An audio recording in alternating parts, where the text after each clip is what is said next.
राजस्थान के जयपुर शहर में, जहां हवाओं के महल और गुलाबी दीवारों के बीच इतिहास की गूंज सुनाई देती है, एक लड़का था आर्व। वह एक छोटे से गांव से आया था, लेकिन उसके सपनों का आकार पहाड़ों से भी बड़ा था। आर्व ने तय किया था कि वह राजस्थान प्रशासनिक सेवा की परीक्षा पास करेगा और अपने राज्य की सेवा करेगा। आर्व के पिता किसान थे और उनकी आमदनी सीमित थी। घर के हालात बहुत अच्छे नहीं थे, लेकिन आर्व का आत्मविश्वास अडिग था।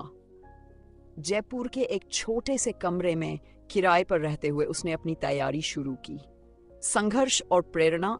आर्व के दिन सुबह जल्दी शुरू होते थे। वह सूरज उगने से पहले उठता और घंटों तक पढ़ाई करता। दिन में वह लाइब्रेरी जाता, जहां घंटों किताबों और नोट्स में डूबा रहता। पैसे की कमी के कारण उसने कोचिंग ज्वाइन नहीं की। उसकी मदद की एकमात्र चीज थी उसके नोट्स, इंटरनेट पर उपलब्ध मुफ्त सामग्री और कुछ पुराने किताबें जो उसने सेकेंड हैंड खरीदी थी। कई बार वह थक जाता, निराश हो जाता, लेकिन हर बार उसे अपनी माँ की कही एक बात याद आती, बेटा, रास्ता कितना भी कठिन हो, अगर इरादे सच्चे हैं तो मंजिल जरूर मिलती है। दोस्त और सहारा। जयपुर में रहते हुए उसे राधिका नाम की एक लड़की से दोस्ती हुई, जो खुद भी रास की तैयारी कर रही थी। दोनों एक दूसरे के लिए प्रेरणा बन गए। जब भी कोई निराश होता, दूसरा उसे खड़ा करने की कोशिश करता।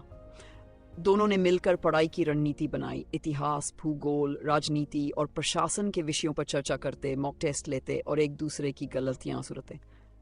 परीक्षा और परिणाम। कई महीने की कड़ी मेहनत के बाद परीक्षा का दिन आया। आर्व ने अपनी पूरी तैयारी झोंक दी। परिणाम आने में समय लगा और उस दौरान वह बहुत बेचैन रहा, लेकिन जब परिणाम घोषित हुआ तो उसकी मेहनत रंग लाई। आर्व का नाम सूची में था और उसने एक सम्मानजनक रैंक हासिल की। नई शुरुआत। आर्व एक सफल रैस अधिकारी है। उसने न केवल अपने गांव के लोगों के लिए प्रेरणा की मिसाल कायम की, बल्कि ये भी साबित किया कि परिस्थितियां कितनी भी कठिन क्यों न हो, मेहनत और समर्पण से सब कुछ संभव है। सपने सच होते हैं, बस उनकी ओर पहला कदम बढ़ाने की हिम्मत करनी पड़ती है।